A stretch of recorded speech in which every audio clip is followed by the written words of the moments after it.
Knocks it away. And no! Not possible!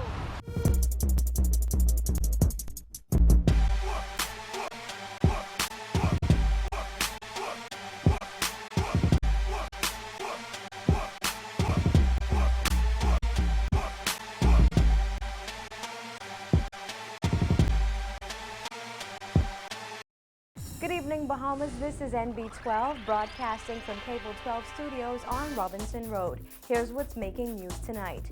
The Minister of National Security responds to those deaths while in police custody. Cable Bahamas responds to IRCA's denial of its proposed fee increase.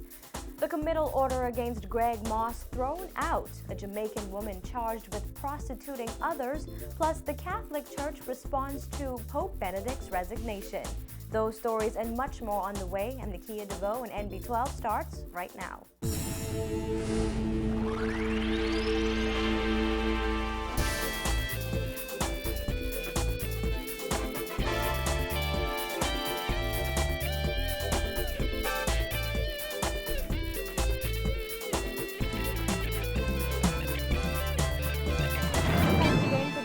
Here at NB12. There has been public outcry following the deaths of two men in police custody over the weekend. 20-year-old Aaron Roll and 33-year-old Jamie Smith were arrested for questioning in relation to police investigations. But not long after their arrest, family members were notified of their deaths. Well, the Minister of National Security is today expressing his remorse for the deaths and says authorities will work speedily to help bring closure to the grieving families. Paige McCartney reports.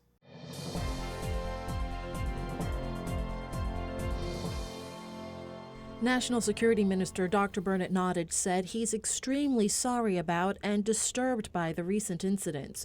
While he could not talk about the investigations into the causes of the deaths or reveal the circumstances surrounding them since they are now before the coroner's court, Nottage said it's important not to jump to conclusions before the investigations are complete. I do understand that members of the general public are very concerned, and so are we. And so we look forward to a very speedy resolution of this matter, that is, clarification as to what actually went on, and to ensure that there has been no complicity. According to Nottage, there are no police officers currently under investigation. He said they could not investigate their own, and a government-appointed complaints committee would have to conduct the investigation if the coroner deems it necessary. Nottage said there are protocols in place as to how prisoners should be treated in police custody, and it's up to the government to protect the constitutional rights of those prisoners. He said he holds the Commissioner of Police directly responsible for the conduct of his officers. We insist that the police follow these protocols, and if those protocols are not followed and any harm comes to anyone in police custody, then there are consequences. My experience thus far has been where justifiable complaints have been made against police officers, the Commissioner has been resolute in pursuing the matter to its lawful conclusion. And so it is my view that even without the coroner's involvement, if the matter could be investigated by the police, that a thorough job would be done. In many of the criminal matters that are taken before the courts, there are claims from attorneys that their clients have been beaten while in police custody. On numerous occasions, defendants are dragged before the courts with visible bruises and request medical attention from the magistrates. Nottage said he doesn't believe that these incidents are frequent, but he understands what such incidents do for the public's opinion of law enforcement officers. I understand that. I think that anyone would expect that when suspects are in the care of police officers, that they do not come to harm as a result of being in their care. And so, without having the facts, people often rush to judgment. Nottage said he intends to meet with the family members of the deceased, especially since one of them was a resident in his constituency. He said such meetings are always regrettable.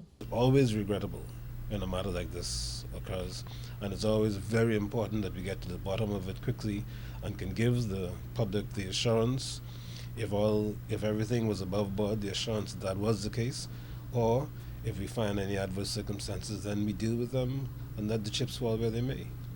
Reporting for NB12, I'm Paige McCartney. Well, the residents of a Nassau Village neighborhood are calling for answers after the death of Jamie Smith on Friday. The Sampson Street residents say except for one brother, they were the closest thing to a family Smith had because his mother and other family members live in the United States. Everett Pennerman said he watched as police arrested his friend Friday night. Pennerman said they were all hanging out in front of his home and Smith ended up falling asleep in a parked car. He used to be here every day, just chilling out, like, you know. His mother's in the States. We had to call over there and tell her what happened to him. And it's amazing that a man could go. I watched them. I was there.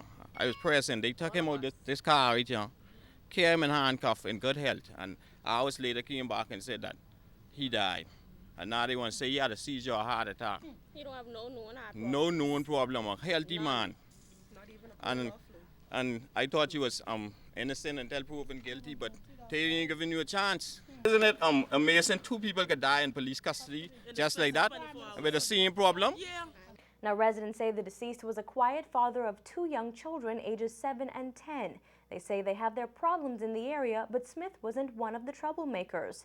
Residents said he was quiet and never caused any problems. They believe police beat him so badly that his shoulder bones were broken and he was bleeding from his ears.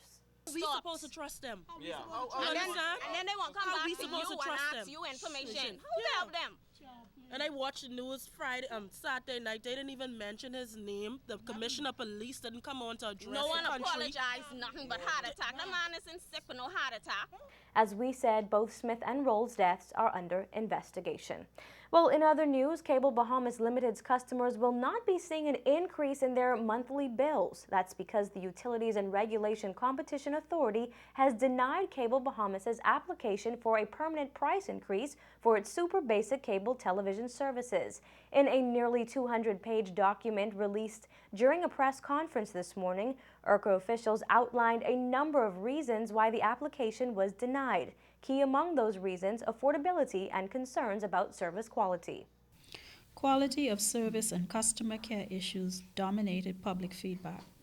During the consultative period, IRCA hosted community meetings and other public engagements in New Providence, Abaco, Exuma, Grand Bahama, and Long Island, in addition to radio and television appearances as part of its mandate to solicit the widest public response. While CBL has met basic television service requirement in parts of the Bahamas, in areas where the super basic package is offered, which comprises the majority of the population of the Bahamas, more than 70%, CBL has failed to meet the requirement. IRCA considered it relevant that CBL seeks to raise the price of its super basic package in the very areas it has failed to meet the requirement of an affordable basic television service. On December 1, 2011, Cable Bahamas submitted an application requesting a 27% increase in monthly charge for the price of regulated service, comprising a per-month price increase of $8 for residential customers and $13.50 for commercial customers. Although this application was denied, IRCA officials say Cable is free to resubmit an application in the future. In response today, Cable Bahamas said IRCA's decision to refuse Cable Bahamas' application to increase the rate of super basic price is extremely disappointing and an unbelievable outcome. The company said it is clear that there needs to be a body to supervise IRCA's discretion. In the absence of one, Cable Bahamas says IRCA has more power than any regulatory or judicial body in the country. Cable Bahamas said it will explore all regulatory and legal options to have this decision challenged. Well, in light of its 2 major reports that outline services provided by major telecommunications companies in the country, IRCA officials today revealed plans to devise standards to further govern the industry. Officials hope these standards will improve the quality of service across the board. Our Jasmine Bonamy has the details in this report. IRCA officials say they will begin the consultation process to create that annual report, which will focus on consumer issues. During that press conference at IRCA's head office on East Bay Street, Director of Policy and Regulation Stephen Barreau revealed IRCA commenced work in 2012 on a comprehensive regulatory plan. He says that plan is designed to address issues that impact thousands of consumers across the country. In fact, Barreau says IRCA officials will spend the first quarter of this year consulting on a set of consumer protection measures. From those measures, they plan to come up with a clear set of rules that companies like BTC and Cable Bahamas will be guided by. What we want to do is ensure that we at least meet best practice standards that are acceptable anywhere, and that hopefully our operators will exceed those standards through competition and other methods. Barreau adds that with no current rules in place, there's really nothing guiding those telecommunications companies. But he also says they are hoping to make the companies more transparent and pleasing to customers who have voiced various complaints to IRCA. We are concerned that better service can be provided by the service providers in the Bahamas, but also we're concerned that it's not there already. That we don't have in place a set of clear guidelines so that when a matter is raised, whether in a public consultation or directly with IRCA, it is clear whether the service provider is doing what they're meant to do or not. And here's how the process will work. What you generally have are a set of general standards which will apply to the whole network. And those naturally deal in averages. So you may not always get perfect service in one area, but you will get, on average, over the course of the entire network, a better service. And then the other side of it is the consumer protection side, where the consumer themselves have a proper recourse to the operator, and they are guaranteed either a particular level of service or compensation or other things in relation to that service.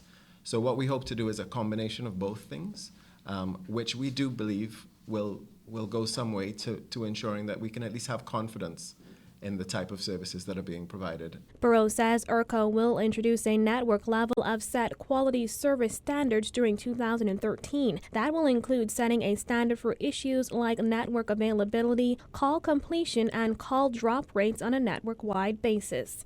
Reporting for NB12, I'm Jasmine Bonamy. Well, in order to serve customers better, Cable Bahamas wishes to advise its customers that effective Monday, February 18th, the Sales and Payment Department will be temporarily relocated to the mall at Marathon near the BEC entrance until further notice. Cable Bahamas customer service business hours will be Monday through Friday, 8 a.m. to 8 p.m. and Saturday, 8 a.m. to 5 p.m.